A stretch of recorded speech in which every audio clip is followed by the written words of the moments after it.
Pack your things, Dad. It's time. My son said it like he was talking about the weather. Not my life, not my home. I looked at him, then at the small suitcase by my chair. Already packed, neatly, quietly. The suitcase wasn't packed by me. My hands stayed still. My chest didn't rise. I just nodded once. "Okay," I said. That surprised him.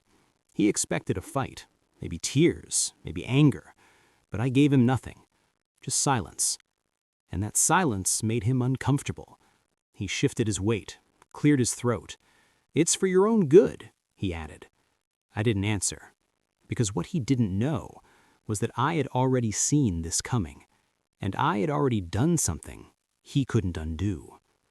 But one question in my mind was, how far was he willing to go before he realized what he had done? If you value stories about patience, dignity, and real-life justice, subscribe this channel and share your experience below. If you've ever been pushed aside by your own family, you'll understand this story. Because what happened next changed everything.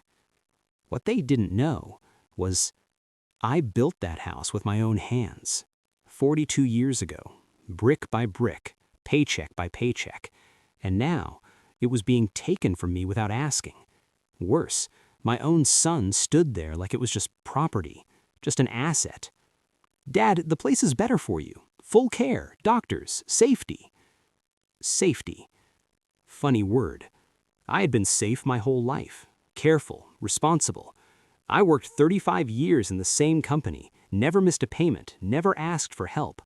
And now, suddenly, I was a problem to solve, a burden to move. I studied his face. He didn't look cruel. That's what made it worse.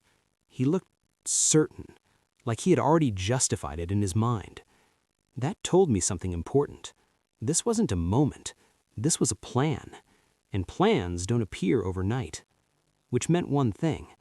Someone had been talking to him, influencing him. I glanced toward the kitchen.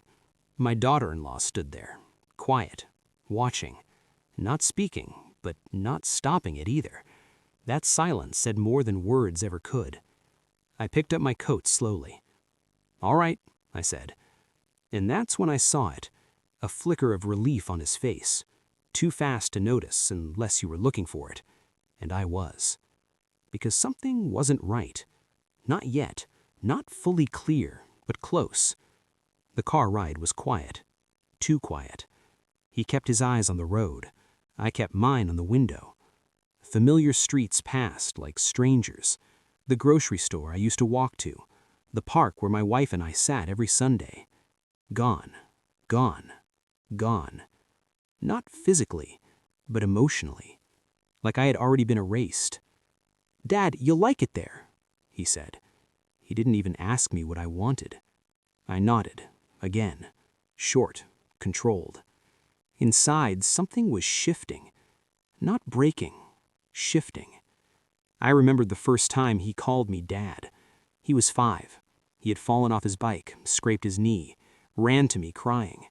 And I picked him up, held him, told him, "You're safe, I've got you." That memory stayed with me as I sat in that car, being taken somewhere I didn't choose. Strange how life turns. The man who once protected him was now being removed by him. But I didn't feel anger, not yet, just clarity, a cold, steady clarity. Because something inside me clicked. This wasn't about care, this was about control, about convenience, maybe even money. And that's when I made a decision. Not loud, not emotional, just quiet. I would let him finish what he started. Because sometimes, the only way to reveal the truth is to let someone believe they've already won. I leaned back in the seat, closed my eyes, and waited. The place was clean, bright walls, soft music, smiling staff. Everything looked perfect. Too perfect. "See? It's nice." I smiled faintly. "Very nice." He filled out forms at the front desk. I watched his pen move, fast, confident, like he had done this before. That caught my attention. How did he know what to sign so quickly, what boxes to check, what options to choose. Interesting. Very interesting. A nurse approached me. "Mr. Horace, we'll take good care of you." I nodded. "I'm sure you will." My son handed over a folder. I recognized it instantly. My medical file, my documents, everything organized, prepared. That confirmed it. This wasn't sudden. This had been building for weeks, maybe months. But I didn't react. Not a single word. Instead, I asked one simple question. "Will you visit?" He hesitated. Just for a second. Then smiled. "Of course, Dad." Of course. People say that when they don't mean it. I'd heard it before, many times. I let it pass. Days went by, then weeks. He visited once, then not again. Calls became shorter, then rare, then gone. But during that time, I was not sitting still. I observed. I listened. I asked quiet questions, and I made one call that I didn't explain to anyone. I made small calls when no one was watching. And slowly, very slowly, pieces began to move. Because here's the thing about being underestimated. People stop hiding things from you. They speak freely. They act freely. They reveal themselves. And my son? He became very comfortable. Too comfortable. Which led me to one final question. Did he really think I had no control left? It started with a letter. Simple, plain envelope, delivered to the house. Not to me, to him. I wasn't there to see his face, but I heard about it. From him. He called me. First time in 2 weeks. "Dad, did you change something with the bank?" His voice wasn't calm anymore. I paused, just long enough. "What do you mean?" "There's restrictions now. I can't access certain accounts." I leaned back in my chair, calm, steady. "Oh," I said, "that." I had been waiting for this call. Silence, then tension. "What do you mean, that?" I let another second pass. "I reviewed things," I said simply. "Just being careful." His breathing changed, slightly, faster. "But I'm handling everything. You don't need to—" "I know," I interrupted gently, "and I appreciate it." That word again. Appreciate. Soft, but heavy, because it made him unsure. Not defensive, just uneasy. We ended the call quickly, but something had changed. A crack. Small, but real. And once a crack appears, it never truly closes.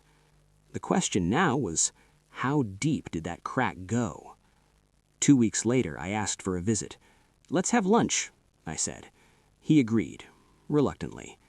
When I arrived at the house, I took my time, walked slowly up the path, touched the front door. Same wood, same handle, but it didn't feel the same anymore. He opened it. Forced smile. "Dad." "Son." We sat at the table. Same table where we once shared meals, laughter, stories. Now, silence. I looked around. Different furniture, new decorations, changes, without me. "I've made some updates," he said quickly. "I can see that." We ate quietly. Then I placed a small envelope on the table. He stared at it. "What's this?" "Open it." He did. His eyes moved fast, then stopped, then widened. "What is this?" His voice was tight, controlled, but shaking underneath. "It's the ownership transfer," I said calmly. "The house is no longer in my name." He leaned forward, confused. "What?" I folded my hands. "It hasn't been for a while." Silence hit the room. Heavy. Sharp. "I transferred it," I continued, "to a trust. And I wasn't the one controlling it anymore." His face changed. Color drained. "What trust?" I held his gaze. "One that protects it from being sold or reassigned without my consent." He sat back, breathing uneven. You did this before?" "Yes, before. Before the suitcase, before the drive, before his decision. Everything connected now. Every step he took led him exactly where I wanted. Every small move, every quiet call, every unanswered question." He shook his head. "That's not fair." "Fair. Interesting word." I smiled faintly. Neither was the nursing home. That landed. Deep. Hard. For the first time, he had no answer, no control, just realization and regret. Slow. Painful. I stood up. Not angry, not proud, just finished. "You wanted control," I said gently. "I chose peace." And in that moment, the roles reversed completely. I didn't move back into the house. That surprised him. I could see it in his eyes. "You can come back," he said quietly. "I know," I replied, "but I won't." Because it wasn't about the house, not anymore. It was about dignity, respect, choice. I stayed where I was, but on my terms. He started visiting again, more often, more carefully, like someone who had learned something the hard way. My daughter-in-law spoke less, watched more, and slowly the balance returned. Not perfect, but honest. Because here's the truth. Consequences don't always come with punishment. Sometimes they come with understanding. And that lasts longer. That day when he told me to pack my things, I said nothing. Not because I was weak, but because I was ready. Ready to let truth reveal itself. Ready to choose wisdom over reaction. Because anger fades, but quiet strength, that stays. So let me ask you, if someone tried to take control of your life, would you fight loudly or respond wisely? If you've ever been underestimated, share your story below and subscribe for more stories where patience wins. Because in the end, wisdom doesn't react, it wins.